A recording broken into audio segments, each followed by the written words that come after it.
Hi, my little revivers. Welcome back to She Shed Revival. Today's project, my oh my oh my.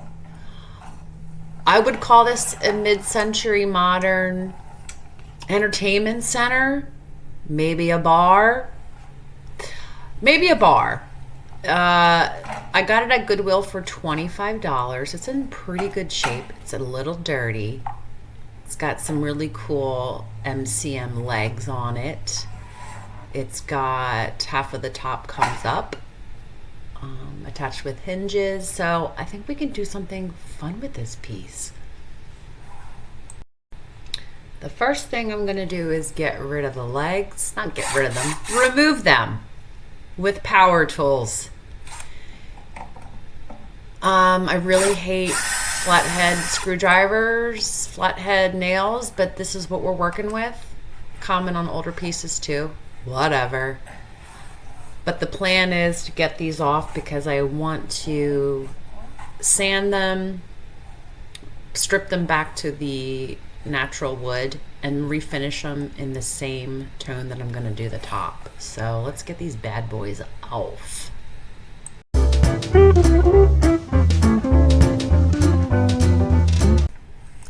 Here's a fun trick. Save all your screws in a plastic bag.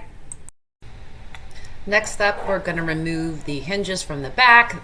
That will let me take off that top, or at least separate the two from each other, so that when I go to refinish them, sand them, there's no gunk that gathers up in that little gap between the two of them.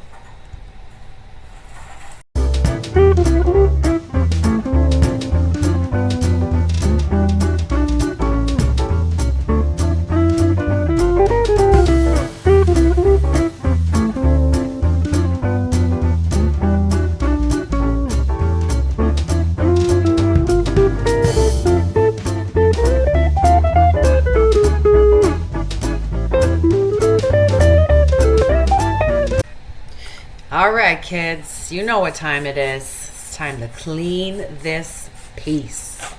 Probably one of the most important parts and steps in flipping a piece is cleaning it. There's years of gunk, dirt, grime, furniture polish, God knows what else that builds up on pieces over time. So it's important to get that off so that your finish, your paint, whatever, adheres to the surface properly, that you're not regrinding and resanding that gunk back into the wood grain. You know, the more you know. So I'm using Simple Green again. I often also use a TSP substitute. Simple Green is just what I had on hand in the She Shed. So let's give her a bath.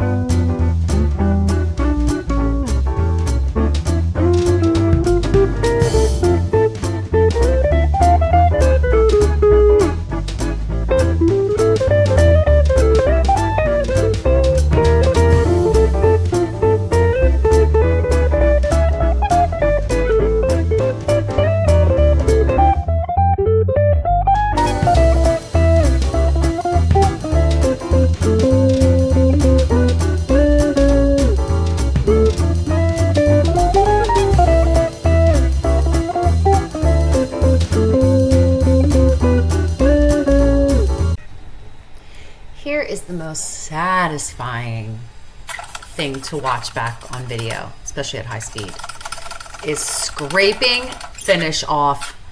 I was not about to use chemical stripper. I was in no mood. It's just messy. I just wasn't feeling it. So I broke out my carbide scraper and scraped that finish off the top.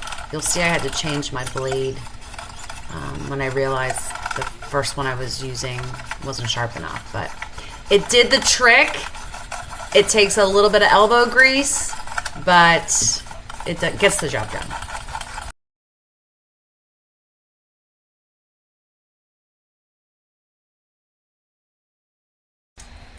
Time to sand this top down. I'm going to start with a 100, move to a 120, then follow that up with a 150, and then I will do a final sanding and smoothing with the 220.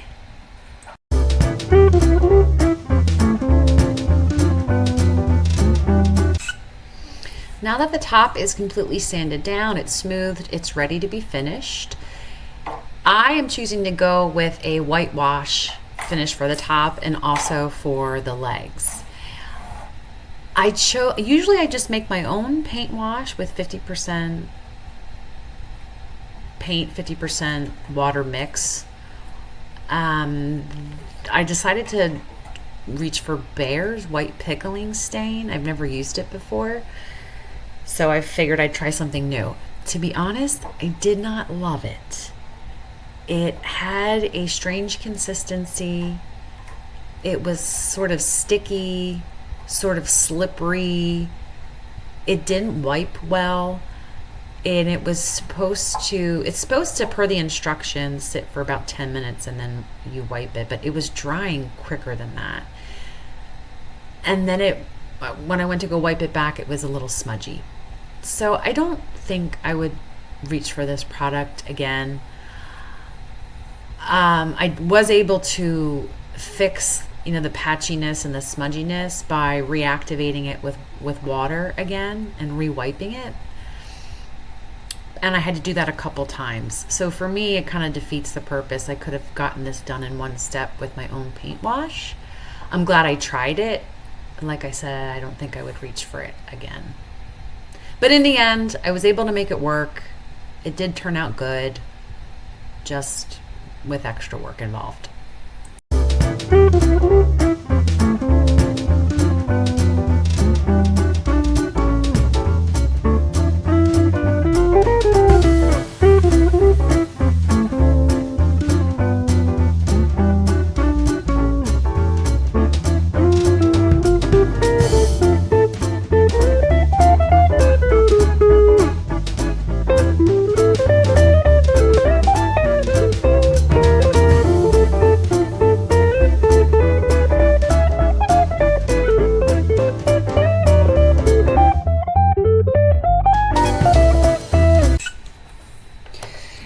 Because I removed the backing of this piece, at least the lower portion of it, I couldn't remove the top part. It was too built into the frame. So would have been, without having to disassemble the entire piece, would have been a nightmare to take off. So I'm just going to replace the bottom backing. I'm going to put a really cool designed paper on it, but I'm going to measure out that back piece first so I can cut it down to the size that I need.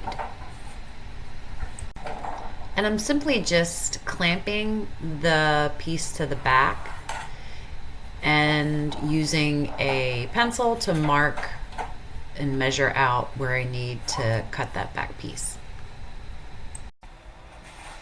I'm using a pine piece of scrap wood that I have in the she shed and 2 clamps to use as my guide to help me cut that back piece with my jig.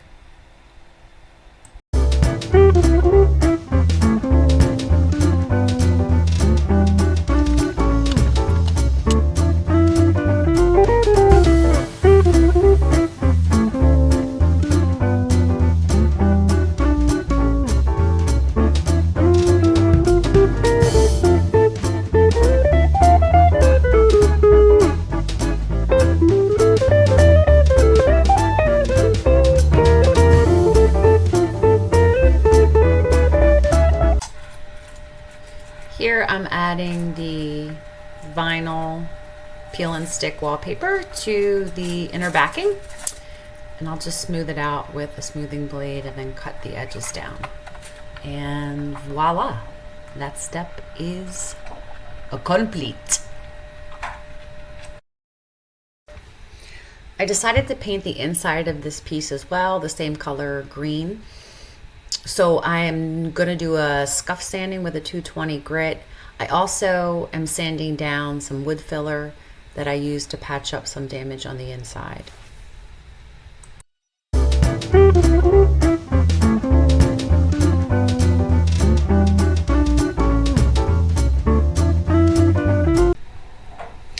My original plan for this piece was to paint it a pink, a peony pink. And when I painted the first coat, I did not like the way it looked against the tone of the wood. So I'm switching it up. I'm gonna go with this moss green. I think it's gonna look a lot better. Let's see.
Yep, looks a lot better.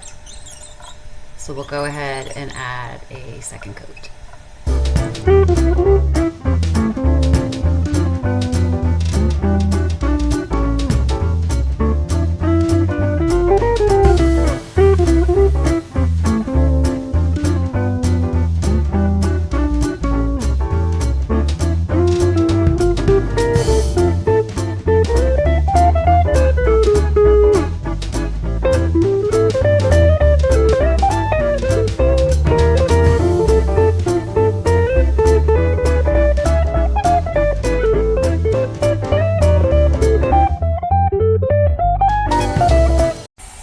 The weather finally warmed up a bit and the wind died down, and I was really excited to be able to finish painting the inside of this piece using my spray gun. It's so much quicker, smoother finish, doesn't require that much sanding down afterwards in between each coat. And you know what they say, when you make plans, what is it? God laughs? I don't know. Somebody was laughing hard because my trigger decided to start sticking, and it was spraying paint even when I wasn't pulling the trigger. And so I decided to quit until I could figure out how to fix the trigger. And in the meantime, I'm just going to paint the inside by hand. And sometimes that's just the way it goes. You figure it out. There's always something. There's always some monkey wrench that gets thrown into every project, and you just got to keep moving forward. So.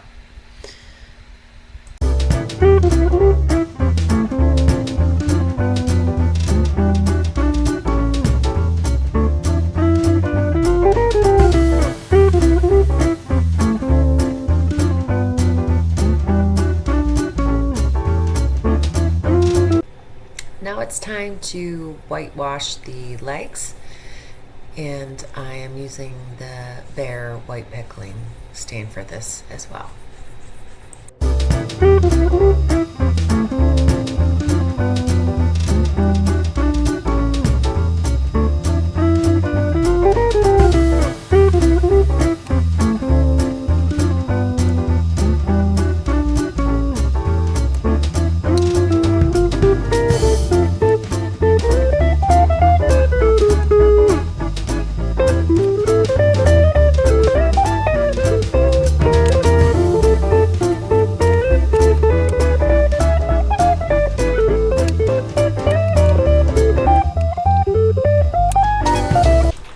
It is finally time to put a protective coat on this bad boy, which is always a great feeling because it means you are nearing the completion of yet another project. So I am using Varathane's water-based polyurethane spray in the finished satin.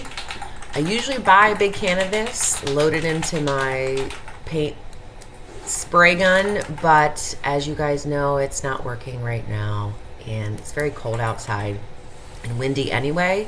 I don't like to use my spray gun inside the she shed because, at least right now, because I have other projects in there that are finished. I don't want to gunk them up. So I'm going to I did opt for their spray can, which is fine. It works just as well. You just want to make sure you shake it up a lot as you're using it, and that'll make sure that you have the finest mist possible and the smoothest finish. I'll probably do 2 to 3 coats of this and sand with a 320 in between each coat. I'll do the same for the inside of the piece as well, and also for the legs.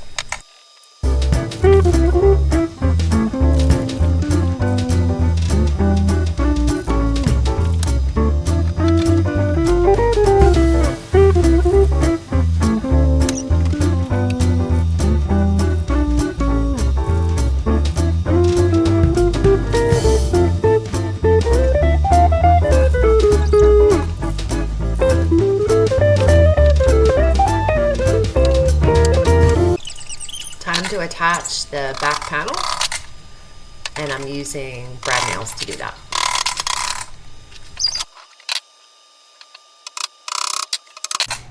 And here is what the back panel looks like installed with the decorative wallpaper that I added to the back. I like it. Let's get these legs reattached.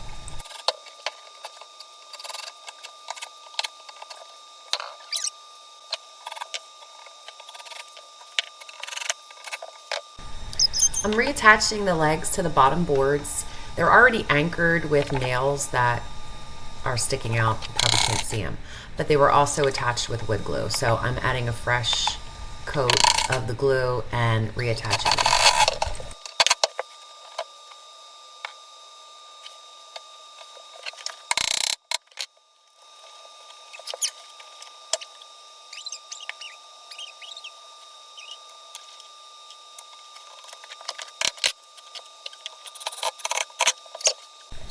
Hands down, favorite part of any project is adding the new hardware.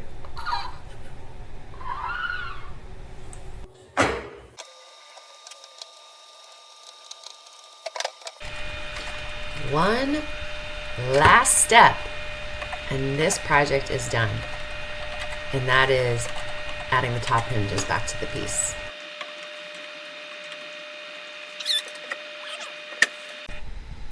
Remember this old musty thing, guys? Well, look at her now. Okay. Remember, this piece was $25. It was just $25. And there was nothing wrong with it. Structurally, it was fine. She just needed a facelift. She just needed to get her groove back. She needs to get back out there and get in the game. And I think she's ready for that. I just am so happy with how this project turned out. I hope you guys enjoyed watching. And please like, subscribe if you want to continue to see me do other projects moving forward. Bye!